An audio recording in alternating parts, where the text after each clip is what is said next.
सुहाना बहन मंसूरी को पार्टी की तरफ से संपूर्ण समर्थन की बात का ऐलान किया गया है और बैरिस्टर असदुद्दीन ओवैसी साहब, हमारे सदर जनाब साबिर भाई काबुल्ला साहब और तमाम जो भी पदाधिकारी हैं उन तमाम लोगों को विश्वास में लेने के बाद ये तय किया गया कि अमित शाह के सामने जो लोग पूरी ताकत के साथ मैदान में हैं उन लोगों को समर्थन दिया जाना चाहिए।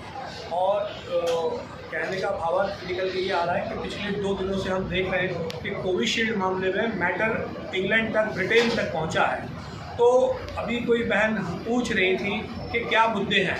मुझे लगता है कि इस बार भारतीय जनता पार्टी के गृह मंत्री के पद पर बैठे अमित शाह जो हैं उनको इस बार आवाम की तरफ से इतनी ज़बरदस्त मुंह की खानी पड़ेगी, क्योंकि लोगों को दिलों में, दिमाग में जो खौफ बैठाया है वैक्सीन का और उसके जो परिणाम डॉक्यूमेंट्री रिकॉर्ड पे जिस तरीके से वैक्सीन बनाने वाली भारतीय कंपनी ने वहाँ पर हलफनामे में दिया है, मुझे लगता है कि शायद डिपॉजिट भी बचेगी या नहीं। इस बार सबसे बड़ा सवाल इस बार के ध्रुवीकरण की जो राजनीति है, ये तो जो देन है ये भारतीय राष्ट्रीय कांग्रेस की है, इंडियन नेशनल कांग्रेस की। मैं तो कई बार पूछ चुका हूँ और एक बार फिर दोहरा रहा हूँ कि भारतीय जनता पार्टी का जो जन्म है वो 1980 के दशक का है, लेकिन उससे पहले भी आप देख लीजिए तो यहाँ पर कोई भी कैंडिडेट जो है वो माइनॉरिटी का, अगर देखा जाए तो देश के कद्दावर नेताओं में से अहमद पटेल जो थे वो भी अपनी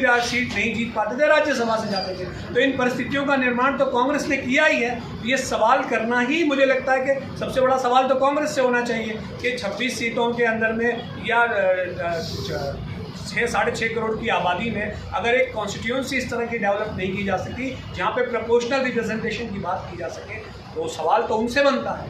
देखिए, गुजरात से नहीं उतारा उम्मीदवार ऐसा नहीं है, बहुत सारी जगहों से नहीं उतारा उम्मीदवार।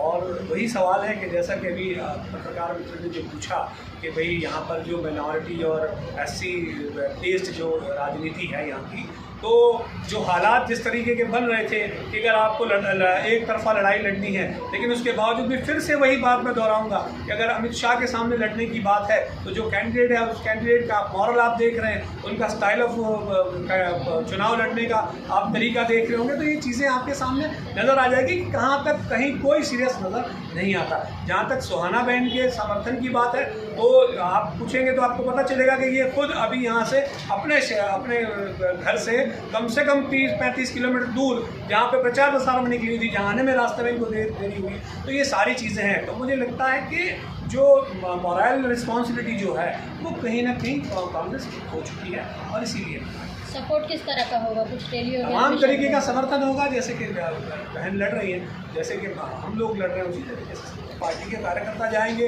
अगर प्लान आउट होगा तो बड़े नेता भी आ सकते हैं, सबसे बड़े नेता भी आ सकते हैं, चीज़ें हो सकती हैं। इनके प्रचार के लिए वैसे भी आ सकते हैं। अभी हाल फिलहाल कुछ नहीं कहा जा सकता, लेकिन आएंगे। तो जब मेरे को ऑल इंडिया मजलिस इत्तेहादुल मुस्लिमीन ओवैसी साहब ने और गुजरात प्रदेश के सदर साबिर भाई काबुल्ला ने मेरे को टेका दिया कि आज एक जज्बात की बात है, आज मैदान पे खड़ी है, 2 लोगों ने एक मेरे को टेका दे दिया कि चलो हम तुम्हारे साथ हैं। चलो अच्छी बात है, आज हम तीनों की जंग की लड़ाई है, त्रिपाखिया, मैं और अमित शाह और सोनल पटेल की, है ना। जो भी लड़ रहे हैं उसकी भी त्रिपाखिया लड़ाई होगी, यानी जो खड़े हैं वो सबकी भी लड़ाई होगी। लेकिन पिछली बार आपको नहीं मिली थी टिकट तो आपने इस्तीफा भी दे दिया था ही भाई। हाँ, तो वो घर है, परिवार है, लड़ाई झगड़ा सबके घर में होता है। जो विवाद था उसका अंत आ गया, वापस में आ गई। तो एक परिवार के साथ में मिलके जो काम होता है वो अच्छा होता है। लड़ेंगे इंशाल्लाह। मैं काम करने वाली औरत हूँ, वर्षों से काम कर रही हूँ, 2 बार पंचायत, 2 बार काउंसिलर लड़ी और गुजरात में हाईएस्ट वोट पे आई। तो अभी भी मैंने छलांग लगाई, चलो विधानसभा में नाकामयाब रही, पर आने वाले कल के अंदर जो त्रिपाखिया जंग है उसमें भी मैं आगे निकलना चाहती हूँ। लोकशाही देश है, सबको अधिकार है लड़ने का, तो मैं भी इसके अंदर उतर गई कि चलो मैं मैदान में उतर लोकसभा लड़ने के लिए। कठिन तो मेरे को तो कुछ कठिनाई कुछ दिखती नहीं है, क्योंकि बरसों से लड़ती आ रही हूँ। वोट बैंक एक प्राइवेट होता है, जिसको वोट देना वो अधिकार है।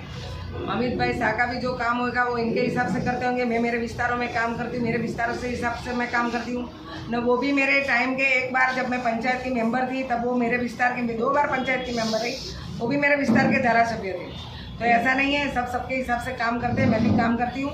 अब जो बहुमती, लघुमती और गुरुमती की जो बात करते हैं तो उनके विस्तार के अंदर भी जो वोट बैंक है जो नॉन मुस्लिम की वो ज़्यादा है। पर ये तो लोकशाही देश है, जिसको वोट देना है दे सकते हैं। अब देखते हैं आने वाले कल के अंदर किसको क्या मिलता है। इलेक्शन तो बहुत सारे मसले हैं, जैसे हमारे कॉलेज भी बनानी है हमारे विस्तारों के अंदर, जो कॉलेज नहीं इतने बड़ा इलाका है। अब तो रहा कि गांधीनगर से लेके साणंद तक ना, साणंद से लेके कलोल तक ना, जो विस्तार आता है साबरमती, ऐसा नहीं है कि मैं जो मुस्लिम इलाका है उसका ही मैं ध्यान दूंगी। नॉन मुस्लिम इलाका जो भी है, मेरे भारतीय भाई बहन है, हमारे हिंदू मुस्लिम सबके ऊपर मेरा ध्यान की नज़र जाएगी इंशाल्लाह। मैं जहाँ जहाँ जाने का आगा वहाँ पे भी मैं पहुँचूँगी। ऐसा नहीं है कि हिंदू इलाका है तो मैं नहीं जाऊँगी। कल ही मेरे को श्रीनगर नगर वालों ने बुलाया था, तो मेरा काम जहाँ जहाँ बोलता है, जब काउंसिलर तरीके मेरा जो इलाका आता है वहाँ पे मैं सब जगह पे बजट बांटती हूँ। ऐसा नहीं रखती कि ऊँच नीच में नहीं रखती, तो मुझे सब पे भरोसा है। तो अच्छी बात है, मैंडेट मिलता तो मैंडेट से लड़ती।